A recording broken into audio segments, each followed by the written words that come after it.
The afternoon sun filtered through the tall windows of the luxury shopping mall, casting geometric patterns across the polished marble floor.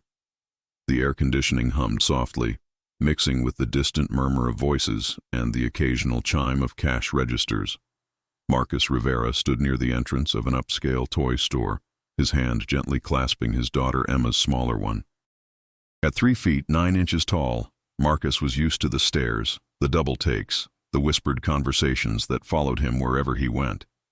But none of that mattered when he looked down at Emma's face, her eyes wide with wonder at the colorful display of stuffed animals in the window.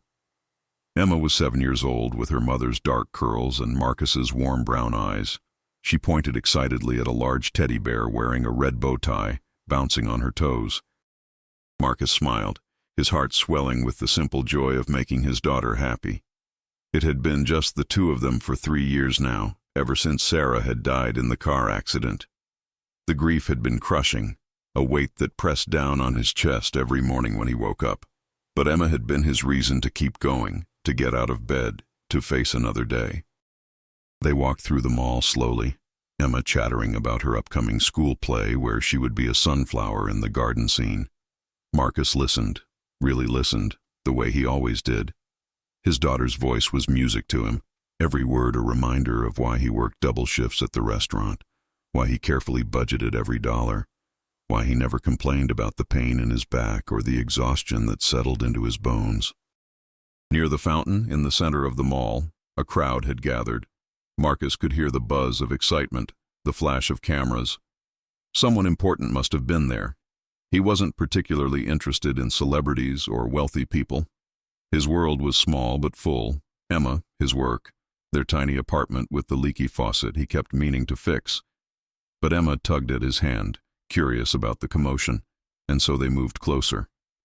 Through the gaps in the crowd, Marcus could see a tall man in an expensive suit, probably in his mid-40s, with silver threading through his dark hair. Everything about him screamed money. The watch that caught the light, the perfect cut of his clothes, the way people orbited around him like he was the sun and they were desperate planets seeking warmth. This was Richard Ashford, though Marcus didn't know it yet. The billionaire owner of a tech empire, a man whose face appeared on magazine covers and business news segments. Ashford was surrounded by what looked like assistants and publicists, all holding tablets and phones, all looking serious and important. The crowd pressed closer, phones held high to capture photos. Marcus started to turn away. This wasn't his world and Emma was getting tired, when something happened that made everything stop. A little girl emerged from the crowd. She couldn't have been more than 8 or 9 years old, with blonde hair pulled back in a ponytail and wearing a pink dress that looked carefully chosen. But what made Marcus's breath catch was the way she moved, slowly, carefully, with the aid of forearm crutches, her legs working hard to carry her forward. She had cerebral palsy, Marcus could tell from years of volunteering at the community center. The girl's face was bright with hope, lit up with the kind of pure excitement that children have when they're about to meet their hero. "Mr. Ashford," the girl called out, her voice clear despite the effort it took to balance and speak at the same time. "Mr. Ashford, I wrote you a letter." She held out an envelope, her hand trembling slightly from the exertion. Her mother stood a few feet behind her, tears already forming in her eyes, her hand pressed to her chest. This was clearly a big moment for them, something they had planned and hoped for. Richard Ashford turned at the sound of his name. His eyes swept over the girl, and Marcus saw it.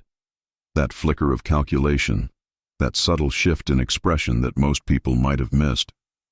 But Marcus, who had spent his entire life reading faces, seeing the quick judgments people made about him in the first 3 seconds of meeting him, Marcus saw it clearly. Ashford's smile was practiced, plastic. "I appreciate the sentiment," he said, his voice smooth and corporate, "but I have a very tight schedule today. My assistant can collect any correspondence and ensure it's properly filed." The girl's smile faltered. She took another step forward, the crutches scraping softly against the marble. "But I wanted to give it to you myself. I wrote about how your company's technology helps people like me, and I wanted to say thank you, and I'm sure it's lovely." Ashford interrupted, already turning back to his entourage. One of his assistants stepped forward, hand outstretched for the letter, a human barrier between the billionaire and the disabled child.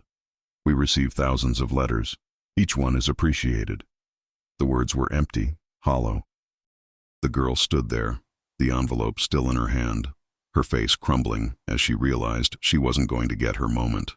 Her mother rushed forward, wrapping an arm around her daughter's shoulders, whispering comfort while shooting a look of pure hurt at Ashford's retreating back.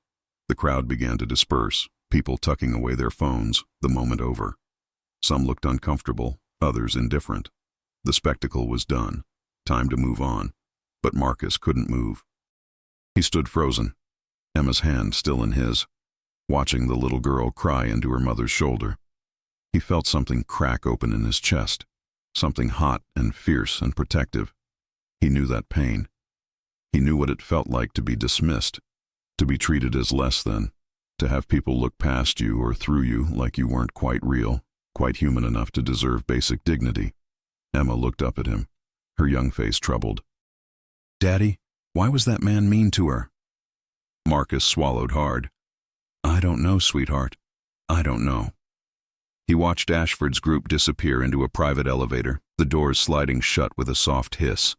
The girl and her mother were left by the fountain, the mother trying to hide her own tears while comforting her daughter. Other shoppers walked past, studiously avoiding eye contact, treating emotional pain like it was contagious. Marcus made a decision. He didn't think about it, didn't weigh the pros and cons. He simply let his heart move his feet. He walked over to the mother and daughter, Emma keeping pace beside him.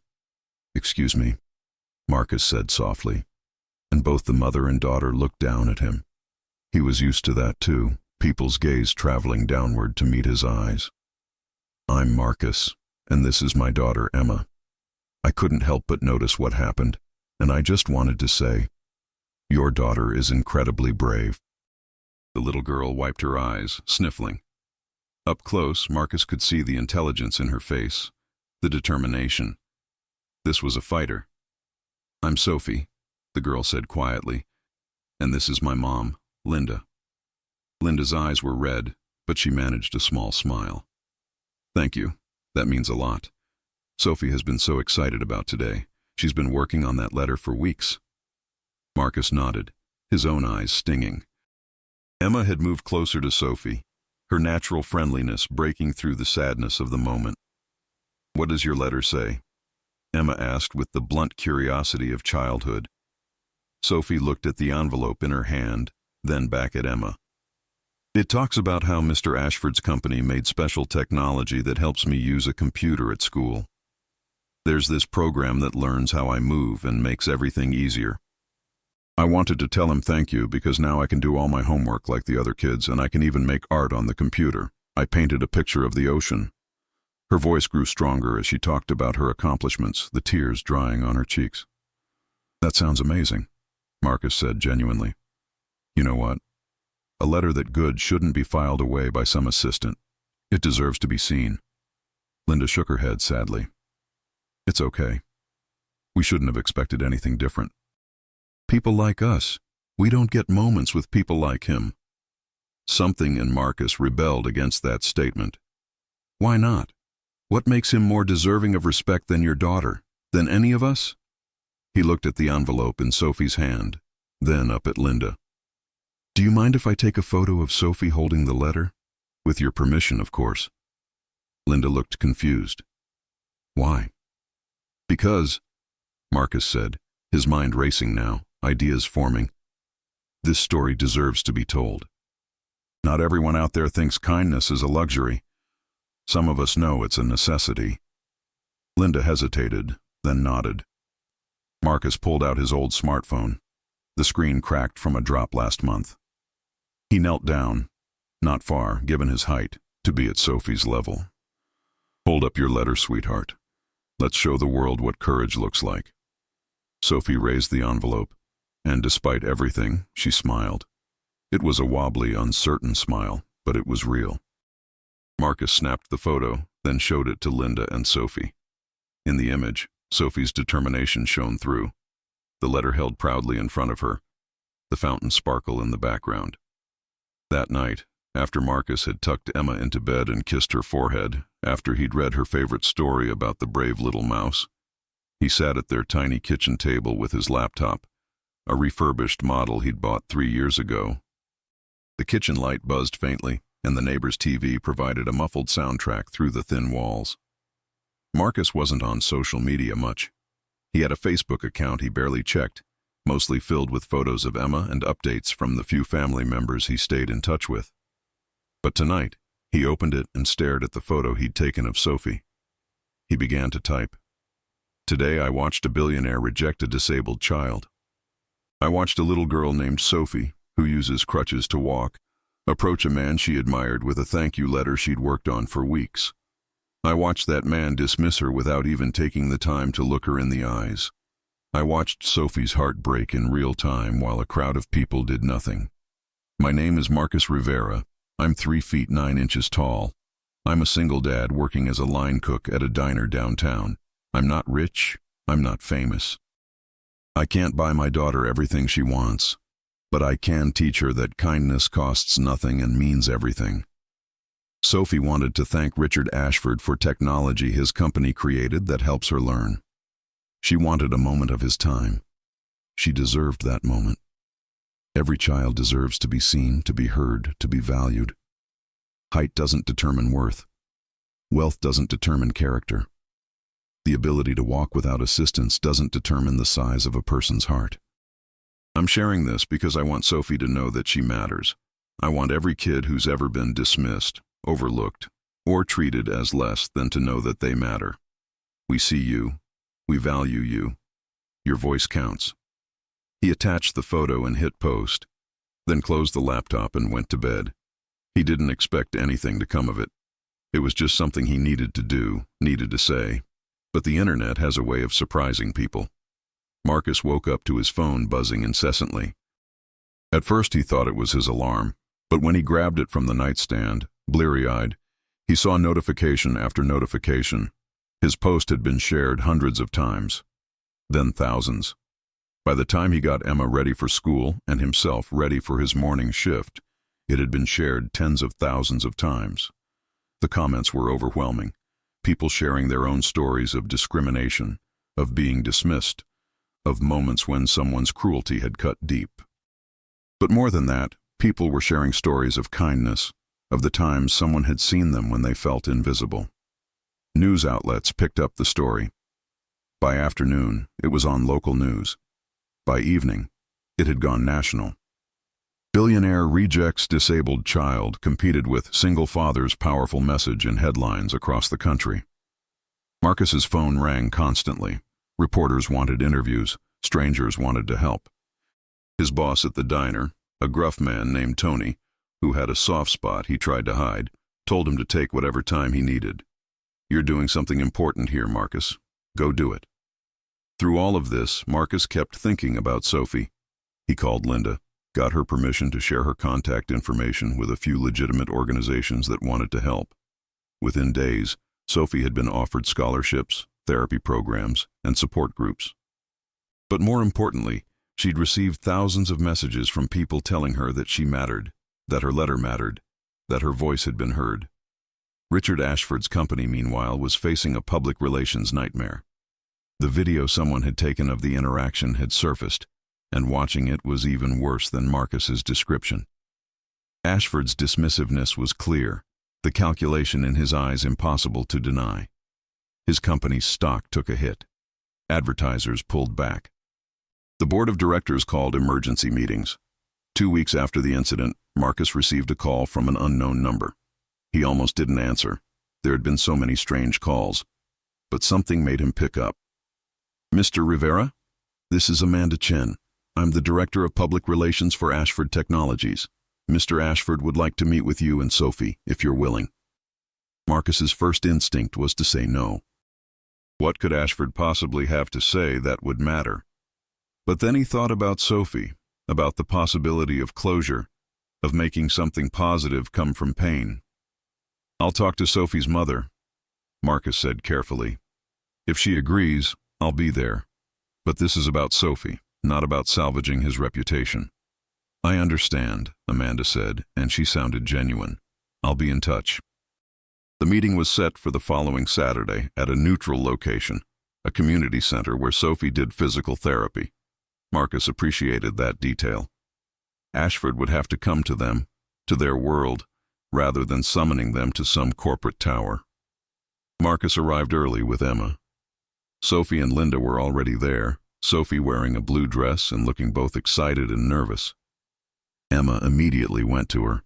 They'd met a few times since the mall incident, and a friendship had formed in that easy way childhood friendships do.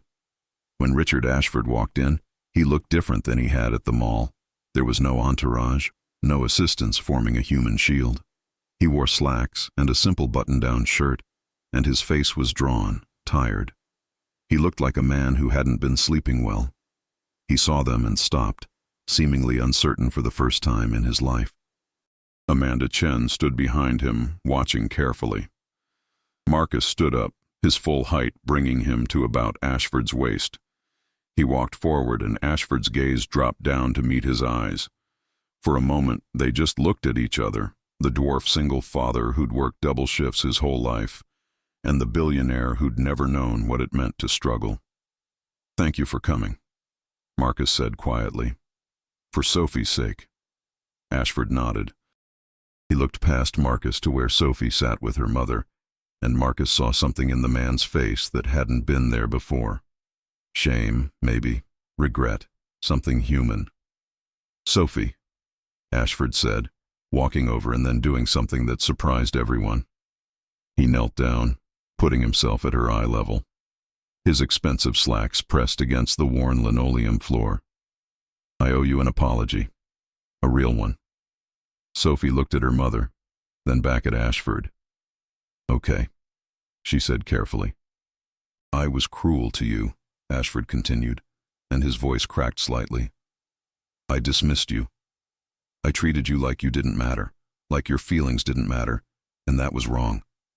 It was unforgivable." He paused, taking a breath. "I've spent my whole life building things, creating technology, making money. I thought that was what mattered. I thought being busy, being important, being successful meant I was a good person. But Marcus here, he taught me something. He taught a lot of us something." Ashford looked at Marcus, then back at Sophie. "Being a good person isn't about what you have or what you've built. It's about how you treat people. It's about seeing people, really seeing them. And I didn't see you, Sophie. I saw an interruption to my schedule. I'm so sorry." Sophie's eyes were wide. "I just wanted to give you my letter. I know. And I would very much like to read it now, if you'd still let me." Sophie looked at her mother again, seeking permission or guidance or maybe just reassurance. Linda nodded, her own eyes filling with tears. Sophie reached into a small bag beside her chair and pulled out the envelope, the same one from the mall, now slightly crumpled from being held and carried and cherished. She held it out, and Ashford took it with both hands, like it was something precious. He opened it carefully, pulled out the letter, 3 pages in a child's careful handwriting, and began to read. The room was silent except for the hum of the fluorescent lights and the distant sound of traffic outside. Marcus watched Ashford's face as he read, saw the emotions play across his features. At one point, Ashford pressed his lips together hard, his jaw working. His eyes were shining when he finally looked up. "This is beautiful," he said, his voice rough. "Sophie, you write about how our technology helped you, but you know what's really in this letter? Hope, gratitude, courage, things I'd forgotten about, things I'd stopped seeing." He carefully folded the letter and put it back in the envelope. "Would you let me keep this? I'd like to put it in my office where I can see it every day, to remind me what really matters." Sophie nodded, a small smile forming. "Okay." But Ashford wasn't done. He looked at Linda, then at Marcus. "I want to do more than apologize. I want to make real changes. I've been talking with my board and we're establishing a foundation, the Sophie Foundation, dedicated to creating and providing accessible technology for kids with disabilities. Free of charge. Sophie, you'll be our first ambassador if you're willing. We want to hear from kids like you about what they need, what would help them. Linda gasped, her hand flying to her mouth. Are you serious? Completely. And Marcus, I'd like you to be on the board. I need people who will tell me the truth, who will keep me grounded, who understand what it means to face the world when the world doesn't always see you clearly. Marcus was stunned. I'm a line cook. I don't know anything about running a foundation. You know about people. You know about compassion. You know about standing up for what's right even when it's hard. That's what I need. Emma tugged on Marcus's sleeve. Daddy, say yes. It's like in the stories where the hero helps everyone. Marcus looked down at his daughter, then at Sophie, whose face was lit up with genuine joy now. He thought about all the kids out there who felt invisible, who just needed someone to see them, to fight for them. Okay, he said. Yes, but I'm keeping my job at the diner. That's who I am. Ashford smiled, and it was real this time, nothing corporate or calculated about it.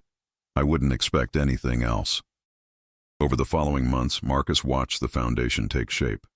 He attended meetings where he was often the only person under 6 feet tall, the only one who hadn't gone to an Ivy League school, the only one who knew what it was like to count pennies.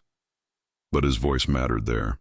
When he spoke up about the importance of designing technology that was truly affordable, that could reach kids in struggling communities, people listened. Sophie thrived. She became the face of the foundation, doing interviews, meeting with other kids, testing new technologies. Her confidence grew day by day. Marcus watched her transform from the heartbroken girl at the mall into a powerful advocate. But the real change, the one that surprised everyone, was in Richard Ashford himself. He started spending more time in the communities his technology was meant to serve. He showed up at schools, at community centers, at physical therapy clinics. He listened. He learned. He became, slowly, the person he'd always claimed to be, but had never taken the time to actually become. One evening, 6 months after that day at the mall, Marcus was finishing up his shift at the diner when Ashford walked in. He'd started doing this occasionally, stopping by for coffee, sitting at the counter, talking to Marcus while he cleaned up. Hey, Marcus said, wiping down the counter. Usual. Please. Ashford settled onto a stool, looking tired but content. Big day. We launched the new adaptive learning program in 50 schools. That's amazing. Sophie must be thrilled. She is. We video chatted with some of the kids using it. The joy on their faces, Marcus. It reminded me of that letter. That hope. Marcus poured coffee into a chipped mug and slid it across the counter. You know, when I posted about what happened, I wasn't trying to destroy you. I was just angry, hurt. For Sophie. I know. That's why it mattered. You weren't trying to take me down. You were trying to lift her up. Ashford took a sip of coffee, grimaced at the bitterness. You changed my life, you know. You and Sophie. You showed me what I'd become. What I'd lost. We all lose our way sometimes. What matters is finding it again. Profound words from a line cook, Ashford said, smiling. Hey, I've got a captive audience and lots of time to think. These eggs don't cook themselves. Marcus grinned, then grew more serious. But really, Richard, you did the hard part. A lot of people would have just waited for the story to blow over, maybe made some empty gestures. You actually changed. I didn't have a choice. Once I really saw what I'd done, what I'd become, I couldn't unsee it. Ashford stared into his coffee. I have 3 kids, did you know that? They're all grown now, off living their own lives. And when all this happened, my daughter, my youngest, she called me. She was crying. She said, Dad, how could you do that to that little girl? And I didn't have an answer. I'd been so busy being successful that I'd forgotten to be good. Marcus leaned against the counter. What did you tell her? The truth, that I was wrong, that I was going to fix it. And she said something that stuck with me. She said, it shouldn't take public humiliation to make you kind. She was right. They sat in comfortable silence for a moment, the diner empty, except for the 2 of them, the dwarf and the billionaire, 2 men from completely different worlds who'd been brought together by a moment of cruelty that became a catalyst for change. "Can I ask you something?" Ashford said. "How do you do it? You've faced discrimination your whole life. People have judged you, dismissed you, underestimated you. How do you stay so compassionate? How do you not get bitter?" Marcus thought about it, really thought. "Emma," he said finally, "every time I feel angry or hurt, I look at her, and I think about what kind of world I want her to grow up in, what kind of dad I want to be, and I realize that bitterness doesn't build anything. It just tears down. I can't change how tall I am. I can't bring my wife back, but I can choose how I treat people. I can choose to see them, really see them, the way I wish I'd always been seen." Ashford nodded slowly. "You're a better man than I ever thought about being." "Nah, I'm just a dad doing my best, same as millions of other parents. The difference is, I know what it's like to be on the outside, so I try to let people in." Emma burst through the diner door then, her backpack bouncing against her shoulders. She ran to Marcus, wrapping her arms around his waist. "Daddy, Mrs. Chen is waiting outside." "She said we're going to Sophie's for dinner." Marcus looked at Ashford, who shrugged with a smile. "Amanda's idea. She thought it would be nice, all of us together. Sophie's mom is making lasagna." "You could have asked first," Marcus said, but he was smiling. "I could have. But I'm learning that sometimes you just show up, that you make time even when you think you're too busy, that the most important meetings are the ones around dinner tables, not conference rooms." Marcus untied his apron, called out to Tony that he was leaving.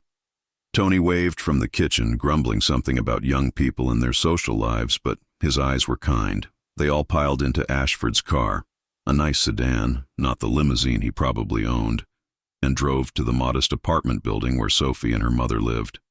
As they climbed the stairs, Ashford insisted on carrying Emma, who giggled the whole way. Marcus felt something settle in his chest. This strange, unlikely family they'd formed, bound not by blood, but by a shared moment that had changed all of them. Dinner was loud and messy and perfect.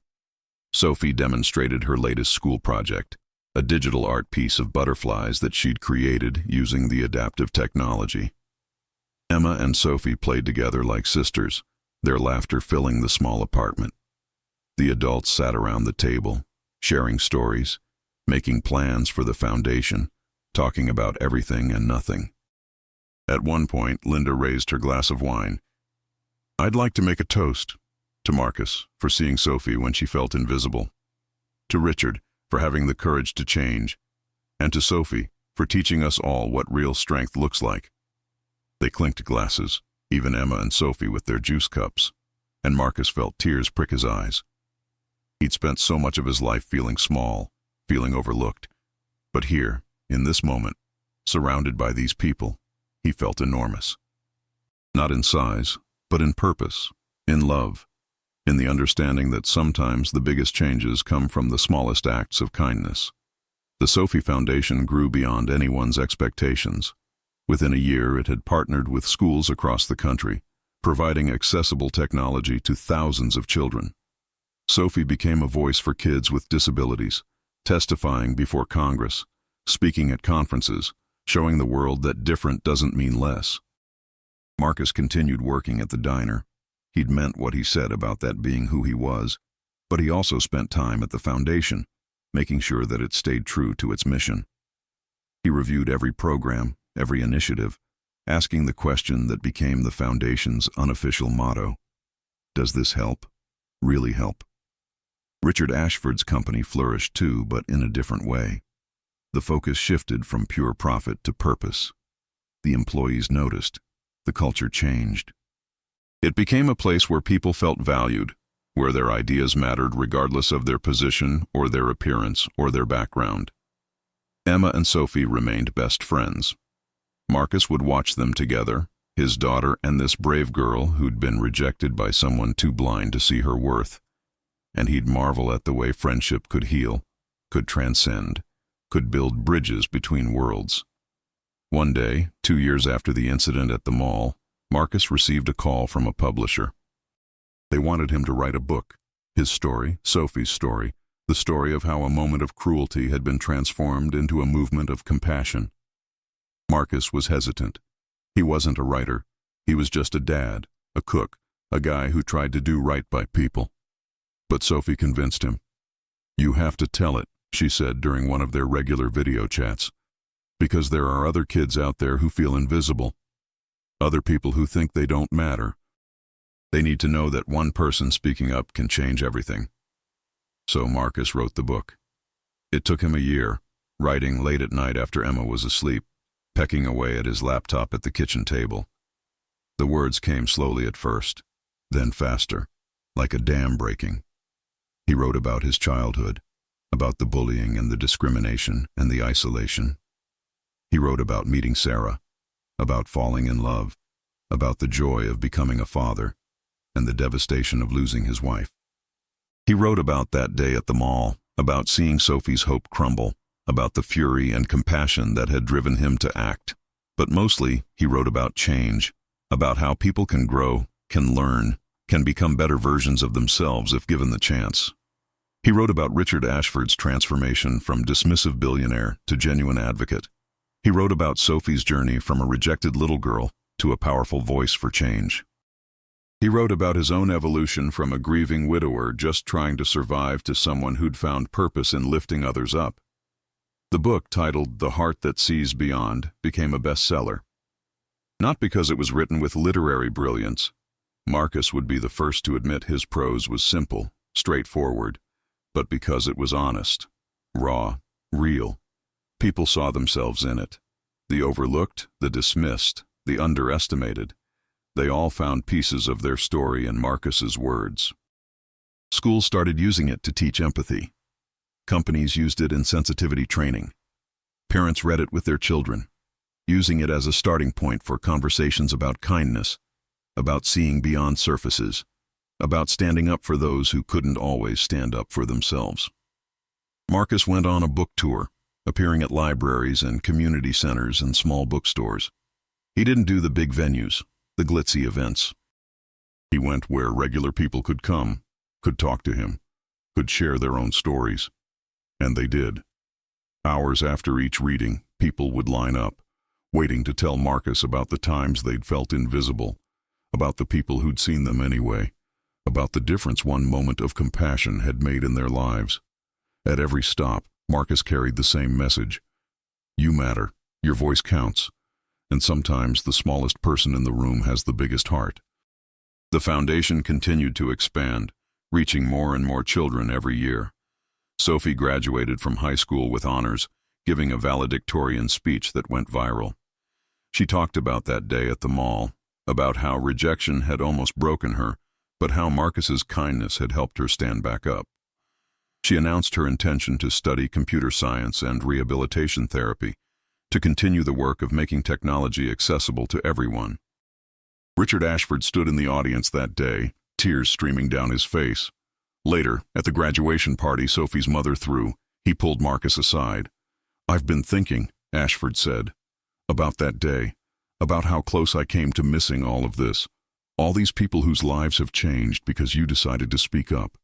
If you hadn't posted that message, if you just walked away like everyone else, where would we be?" Marcus shook his head. "We can't think like that. What happened? Happened. You changed.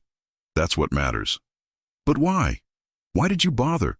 You could have just been angry, posted something mean, moved on. Why did you try to make it constructive?" Marcus looked across the yard where Emma and Sophie were laughing together, where Linda was chatting with Amanda Chen and other foundation staff, where dozens of kids and families whose lives had been touched by their work were celebrating. "Because anger alone doesn't build anything," Marcus said. "I was angry, sure, furious. But I was also a father, thinking about what I'd want someone to do if Emma had been in Sophie's place. I was a human being who'd felt dismissed too many times to let it happen to someone else without speaking up. And I was just tired. Tired of a world where people like you could ignore people like us and face no consequences. And now I'm tired in a different way. Tired but hopeful. Because I've seen change. Real change. In you, in how people respond to the foundation, in how Sophie carries herself. I've seen that people can be better if we give them a reason to be. Ashford was quiet for a moment. You know what's ironic? I thought I was the successful one, the important one, the one who mattered. But you, a line cook making barely enough to get by, you've done more to change the world than I ever did with all my money and influence. You did it with words and compassion and refusing to let cruelty be the final word. We both changed the world, Marcus corrected gently. You with your resources, me with my voice, Sophie with her courage. That's how it works. We all have something to contribute. Height doesn't determine worth. Wealth doesn't determine character. We're all just people trying to figure out how to live in this world together. As the sun set and the party continued around them, Marcus felt a profound sense of gratitude. His life hadn't been easy. There had been pain and loss and struggles that sometimes felt insurmountable. But there had also been this, moments of connection, of transformation, of hope. Emma ran up to him breathless and happy. "Daddy," Sophie says when she goes to college, "I can visit her all the time." "That's because you're her favorite person," Marcus said, scooping Emma up even though she was getting too big for it, even though his back protested. He held her close, breathing in the smell of her shampoo, feeling her arms around his neck. This was what mattered, not the book sales or the foundation's reach or the recognition he'd received. This. His daughter in his arms, knowing she was growing up in a world where she'd seen that one person speaking up could make a difference, where she'd learned that kindness was strength, that compassion was courage, that the size of your heart mattered more than the size of your body. Years continued to pass. The foundation flourished, touching hundreds of thousands of lives. Sophie went to college, then graduate school, returning to work for the foundation as its director of technology development. Emma grew into a teenager, volunteering with the foundation and talking about becoming a teacher so she could help kids feel seen and valued. Marcus kept cooking at the diner. People often recognized him now. "Hey, aren't you the guy from that book?" But he stayed the same.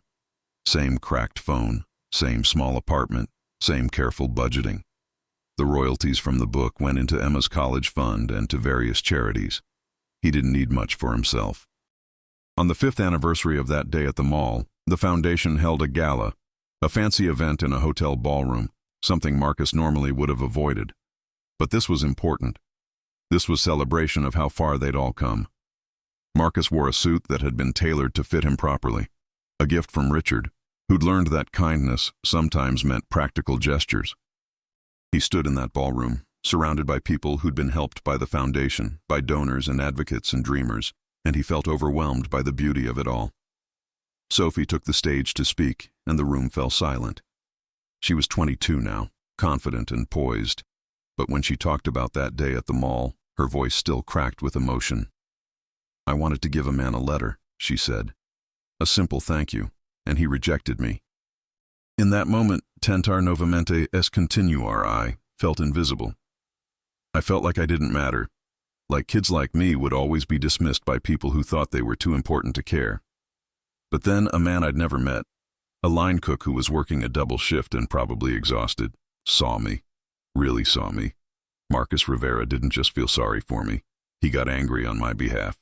He spoke up. He refused to let that moment be the end of my story." Sophie paused, wiping her eyes.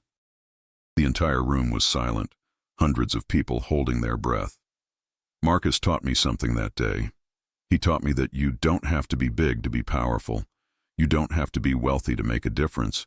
You just have to care enough to act. He showed me that one voice, raised in defense of what's right, can start a movement. That one person refusing to accept cruelty as normal can change everything. She looked directly at Marcus, who was trying very hard not to cry. "Marcus, you saved me that day, not from physical harm, but from believing that I was less than, that I didn't deserve respect or dignity or a moment of someone's time. You showed me that I mattered, and because you did that, I've been able to show thousands of other kids that they matter too." The applause was thunderous. People rose to their feet. Marcus stood there, overwhelmed, as Emma squeezed his hand and Linda blew him a kiss from across the room. Richard Ashford was clapping too, his face showing the genuine emotion of a man who'd learned what humility really meant. But Sophie wasn't done. "There's one more thing," she said, waiting for the room to quiet. "We've been working on something special. A new initiative within the foundation. We're calling it the Marcus Rivera Fellowship. Full scholarships for young people with disabilities who want to pursue careers in technology, advocacy, or education. Because if Marcus has taught us anything, it's that the people who faced adversity are the ones who can make the most difference. They're the ones who see what others miss, who feel what others dismiss, who fight for what others ignore." Marcus felt his knees go weak. Emma was jumping up and down beside him, proud and excited. The applause started again, and people were looking at him, expecting him to say something. He hadn't prepared anything. He was just a line cook who'd gotten angry and posted on Facebook. But he made his way to the stage anyway, Sophie helping him up the stairs, the crowd still clapping. He stood at the microphone, which had to be lowered significantly, and looked out at all these faces. Some he knew, many he didn't. All of them here because of a moment that had started with cruelty and transformed into compassion. "I don't really know what to say," Marcus began, his voice shaking slightly. "I'm not good at speeches. I'm better at making eggs and hash browns." The crowd laughed, a warm sound that eased his nerves. 5 years ago, I was just a dad taking his daughter to the mall. I wasn't looking to change anything. I was just trying to make it through another day, you know? Missing my wife, worrying about bills, hoping I was raising Emma right. And then I saw something that broke my heart. I saw a little girl's hope crushed by someone who should have known better. He paused, collecting his thoughts. "I've spent my whole life being dismissed. People look at me and they make assumptions. They think I'm less capable, less intelligent, less worthy of respect because I'm 3 feet 9 inches tall. I've been denied jobs, excluded from conversations, treated like I'm invisible or like I'm a curiosity instead of a person. And it hurts. Every single time, it hurts." The room was completely silent now. So when I saw that happen to Sophie, when I saw her be treated that way, I couldn't just walk away. Because I know that pain.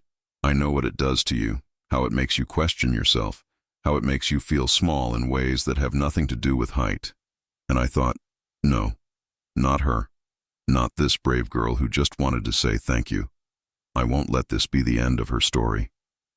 Marcus looked at Richard Ashford, who was watching him intently. What I didn't expect was that it wouldn't just be Sophie's story, that it would become all of our stories, that a billionaire would actually listen, actually change, actually become the person he always should have been. That's rare. That's special. And Richard, I need you to know, I forgave you a long time ago, because you did the hardest thing a person can do. You looked at yourself honestly and decided to be better. Ashford nodded, his jaw tight with emotion. Marcus turned back to the crowd. "This fellowship, this foundation, all of this, it's beautiful. But you know what really matters? It's what happens tomorrow. It's the kid who gets ignored at school, and the teacher who notices and speaks up. It's the person who uses a wheelchair trying to get into a building, and the stranger who doesn't just hold the door, but actually asks what would be helpful. It's the small moments of seeing each other, really seeing each other, and choosing kindness." He felt Emma beside him now. She'd come up on stage to stand with him. He put his arm around her. "My daughter is growing up in a world that's still got a lot of problems. There's still discrimination, still cruelty, still people who think their success or their appearance or their abilities make them more valuable than others. But she's also growing up knowing that change is possible, that one person can make a difference. That her dad, who's shorter than most kids in her class, helped start something that matters." Marcus smiled at Emma, then back at the crowd. "I don't know what else to say except thank you. Thank you for seeing past surfaces, for believing that everyone deserves dignity, for doing the work to make this world better. And please, I'm asking you, take this out into the world. When you see someone being dismissed or overlooked or treated as less than, speak up. Use your voice. Because that's how we change things. One moment at a time. One voice at a time. One act of courage at a time." The standing ovation lasted for several minutes. People weren't just clapping. They were crying, hugging each other, taking out their phones to share the moment. Marcus stepped back from the microphone, suddenly exhausted but also lighter somehow. Like he'd been carrying a weight he hadn't realized was there, and it had finally lifted. The rest of the evening passed in a blur of conversations and congratulations. Marcus talked to dozens of people, parents of kids with disabilities, advocates, teachers, social workers, people who'd been touched by the Foundation's work. Each conversation reminded him why this all mattered, why that moment of anger 5 years ago had been worth expressing. Late in the evening, as the crowd was thinning, Marcus found himself in a quiet corner with Richard, Sophie, Linda, Emma, and Amanda Chen. They'd all gravitated toward each other, this unlikely family that had been forged through pain and transformation. "Remember that first meeting?" Linda said, smiling at the memory. "I was so nervous. I didn't know what to expect." "I was terrified," Richard admitted. "I'd never had to really apologize before. Not sincerely, not to someone I'd actually hurt." "You did good," Sophie said simply. "You've been doing good ever since." Richard looked at her with something like wonder. "You know what the strangest part is? Before all this, I thought I was successful. I thought I had everything figured out. But I was miserable. I didn't even realize how miserable until I wasn't anymore. Until I started actually connecting with people, actually doing work that mattered. That's the thing about kindness," Marcus said quietly. "It heals everyone. The person receiving it, yeah, but also the person giving it. When you open your heart to other people, when you really see them, you become more human yourself." Emma yawned, leaning against Marcus. It was late for her, past her bedtime. Marcus kissed the top of her head, breathing in the familiar smell of her hair. "We should get going," he said. "This one needs her sleep, and I've got the morning shift tomorrow." "You're still working at the diner?" Amanda asked, though she knew the answer. "Every morning. It's who I am. Plus, Tony would kill me if I quit. Says I'm the only one who makes the hash browns right." They said their goodbyes, promising to get together soon for something less formal. As Marcus and Emma walked to the parking lot, Richard had insisted on arranging a car service for them. Emma looked up at her father. "Daddy, do you think I can make a difference like you did?" Marcus stopped walking and knelt down to look Emma in the eyes. At 13, she was almost as tall as he was now, growing so fast it made his heart ache. "Baby girl, you already make a difference. Every day. Every time you're kind to someone at school, every time you stand up for someone who's being picked on, every time you see someone, really see them, you make a difference. You don't have to start a foundation or write a book or give speeches. You just have to care.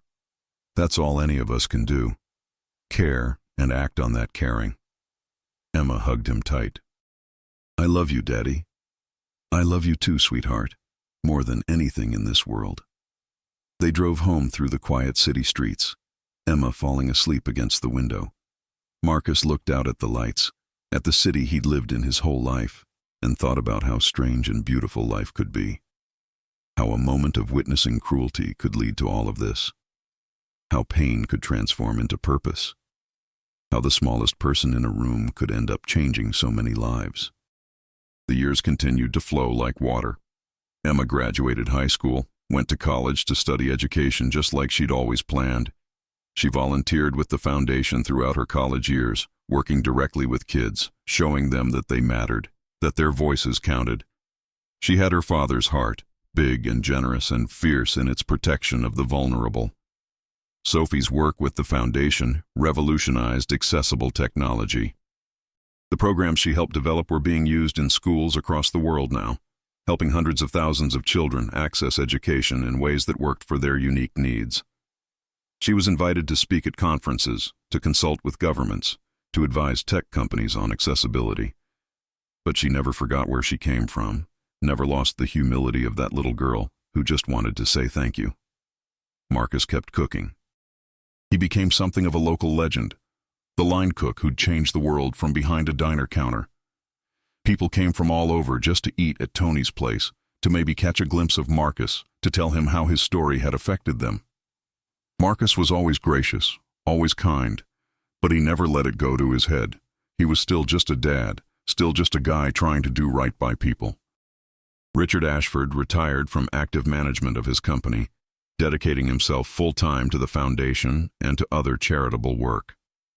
He'd discovered that giving back, really giving back, was more fulfilling than any business deal he'd ever made. His children, who'd been distant during his workaholic years, were now close with him again. They'd seen him change, seen him become someone they could be proud of, and they'd forgiven him for the years he'd been absent. On the 10th anniversary of that day at the mall, a documentary was released. It traced the entire story, from that moment of rejection to the founding of the foundation, from Marcus's viral post to the thousands of lives that had been changed. The filmmaker had interviewed everyone involved, had captured the emotion and the transformation in a way that was both honest and hopeful. The documentary ended with footage from a special event the foundation had organized. They'd brought together hundreds of kids who'd been helped by their programs, kids who were now using adaptive technology to learn, to create, to thrive. The children stood together, holding signs that said, "I matter," and "I see you," and "Thank you, Marcus." And in the center of all those children stood Marcus, Emma on one side and Sophie on the other, all three of them crying and laughing at the same time. The camera zoomed in on Marcus's face, and he looked directly into the lens. "If you're watching this and you've ever felt invisible," he said, his voice steady despite the tears, "I want you to know something. You matter. Your voice counts. Your story deserves to be told. And somewhere out there, someone sees you. Someone values you. Don't give up. Don't let the cruel moments define you. You are worthy of dignity, of respect, of love. Always." The documentary won awards, was shown in schools, sparked conversations about accessibility and disability rights, and the power of compassion. But for Marcus, the real reward was the messages he received, thousands of them, from kids who'd felt invisible and now felt seen, from parents who'd been fighting alone and now felt supported, from people who'd witnessed cruelty and, inspired by his example, had spoken up. Each message was a reminder that the ripples from that one moment at the mall continued to spread, touching lives in ways Marcus could never have imagined when he'd pulled out his cracked phone and started typing. Marcus was 50 now. His hair was gray, his back ached more than it used to, and he'd finally let Emma convince him to get a newer phone. But he was still cooking at the diner, still showing up for the foundation, still living in that same small apartment with the leaky faucet he'd eventually fixed. Emma had graduated from college and was teaching second grade at an elementary school in the city. She'd married a kind man named David, who worked as a physical therapist and who'd fallen in love with Emma's compassion and strength. They were expecting their first child, a little girl they were planning to name Sarah, after Emma's mother. Sophie was engaged to a woman named Rachel, who she'd met through the foundation. Rachel was a sign language interpreter, and together they were developing new programs that bridged communication gaps for deaf and hard-of-hearing kids. Their wedding was planned for the summer, and Sophie had asked Marcus to walk her down the aisle. "You're the father who saw me when I needed it most," she'd said. "It would mean everything if you'd be there." On a quiet Tuesday morning, Marcus was at the diner as usual, the smell of coffee and bacon filling the air. The breakfast rush had ended, and he was prepping for lunch when his phone rang. It was an unknown number, but something told him to answer. "Is this Marcus Rivera?" A woman's voice asked. "Speaking." "Mr. Rivera, my name is Jennifer Walsh. I'm a social worker with the county. I have a situation, and I immediately thought of you. There's a boy. His name is Daniel. He's 8 years old, has Down syndrome, and he's just entered the foster system. His caseworker showed him your documentary yesterday, and he asked if he could meet you. He said, 'I want to meet the small dad who helps kids.'" Marcus felt his throat tighten. "When? Would this afternoon be possible? I know it's short notice. Text me the address. I'll be there." Marcus finished his shift, told Tony where he was going. Tony nodded, understanding in his eyes. "Go. That kid needs you." The foster home was in a modest neighborhood, the kind of place where people worked hard and looked out for each other. Jennifer met Marcus at the door, a tired-looking woman in her 40s with kind eyes. "He's been through a lot," she explained as they walked inside. "His mother died 6 months ago. No other family could take him. He's scared, confused. But when he saw your story, he smiled for the first time since we placed him. He said, "That man knows what it's like to be different." Daniel was in the living room, sitting on a couch that was too big for him, clutching a stuffed dog. When he saw Marcus, his face lit up with recognition. "You're the small dad," Daniel said, his voice full of wonder. Marcus walked over and sat beside him. They were almost the same height. "I am. And you're Daniel. I saw you on TV. You helped the girl with the letter." "I did. Her name is Sophie. She's my friend now." Daniel considered this. "Can I be your friend too?" Marcus felt his heart crack open. This boy who'd lost everything, who was scared and alone, asking for friendship with the simple faith of childhood. "I would love that," Marcus said. "Tell me about your dog." They talked for an hour. Daniel told him about his mother, about how much he missed her, about how the other kids at his new school sometimes made fun of him. Marcus listened, really listened, the way he'd learned to do over all these years. And when Daniel's eyes filled with tears, Marcus put his arm around the boy's shoulders and let him cry. "It's okay to be sad," Marcus said quietly. "It's okay to miss your mom. That means you loved her, and love never goes away. It just changes shape. It becomes memories, and those memories live in your heart forever." "Do you miss someone?" Daniel asked, wiping his eyes. "I do. My wife, Emma's mom. She died when Emma was little, and I miss her every single day. But she gave me the best gift. She gave me Emma. And because I had Emma, I learned how to be a better dad, a better person. Your mom gave you gifts too. She taught you how to love, how to be brave even when you're scared. Those gifts stay with you." Daniel nodded slowly. "Will I be okay?" "You will. It might take time and there will be hard days, but you'll be okay. And you won't be alone. There are people who care about you, who want to help." Jennifer walked them outside when it was time for Marcus to leave. Daniel hugged him tight, not wanting to let go. "Can I see you again?" the boy asked. "Absolutely. How about I come by next week? Maybe we can get ice cream." "Really? Really?"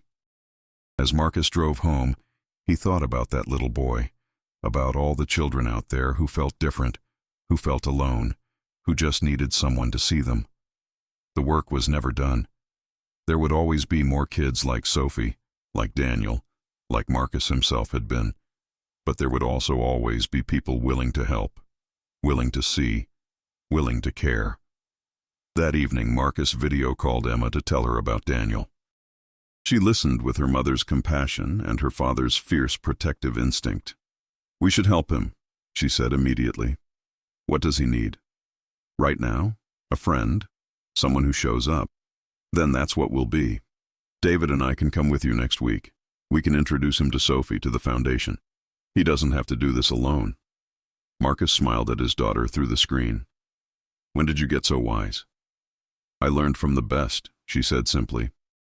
After they hung up, Marcus sat at his kitchen table, the same one where he'd written that first Facebook post 10 years ago, the same one where he'd written his book, the same one where he'd had countless conversations with Emma about life and loss and love. This table had seen so much, held so much of their story. He thought about that day at the mall, about watching Sophie's heart break, about the fury and compassion that had driven him to speak up. If someone had told him then that one post would lead to all of this, a foundation, a book, a documentary, thousands of lives changed, he wouldn't have believed it. He'd just been angry, just been hurt on behalf of a child who'd been dismissed. But that's how change happened, wasn't it? One person deciding that cruelty wouldn't have the final word. One voice raised in defense of dignity. One act of courage that inspired others to be courageous too. Marcus pulled out his phone, not cracked anymore, but still modest, still practical, and opened his social media. He rarely posted these days, but tonight felt important. Tonight felt like a moment to remind people why any of this mattered. He typed, 10 years ago today, I saw a billionaire reject a disabled girl. I posted about it because I was angry and heartbroken. What I didn't know was that post would change my life, would change so many lives. Today I met a boy named Daniel who's scared and alone and beautiful. And I was reminded that the work continues. There will always be more kids who need to be seen, more people who need to know they matter. We can't help everyone, but we can help someone, and that someone deserves our very best. Choose kindness. Choose to see people. Choose to speak up when you witness cruelty. One voice can change everything. I know, because mine did. But more importantly, I know because I've seen what happens when thousands of voices join together. We can build a better world. We are building a better world. One child at a time, one moment at a time, one act of love at a time. He posted it and closed his phone. Tomorrow he'd work his shift at the diner. He'd prep for his visit with Daniel. He'd call Sophie to check in. He'd help Emma set up the nursery for her baby. He'd live his small, beautiful, meaningful life. Because that was the truth he'd learned over all these years. You didn't have to be big to make a difference. You didn't have to be wealthy or powerful or famous. You just had to care. You just had to see people. Really see them. You just had to believe that every person, regardless of their height, their abilities, their circumstances, deserved dignity and respect and love. Marcus Rivera was 3 feet 9 inches tall. He was a line cook at a diner. He was a single father who'd lost the love of his life. But he was also the man who'd refused to let cruelty have the final word. Who'd seen a little girl's pain and decided to do something about it. Who'd started a movement with nothing but words and compassion and the fierce belief that everyone mattered. And in the end, that was enough. That was everything. So, if this story touched your heart, we'd love to hear from you in the comments. Tell us where you're watching from, what city, what country, what corner of this beautiful world, and share with us what moved you most in this journey. Was it Marcus's courage, Sophie's resilience, Richard's transformation, or maybe it was just the reminder that kindness matters, that we all have the power to make a difference. Your voice counts. Your opinion matters to us. And please, if this story meant something to you, don't forget to hit that like button and subscribe to the channel.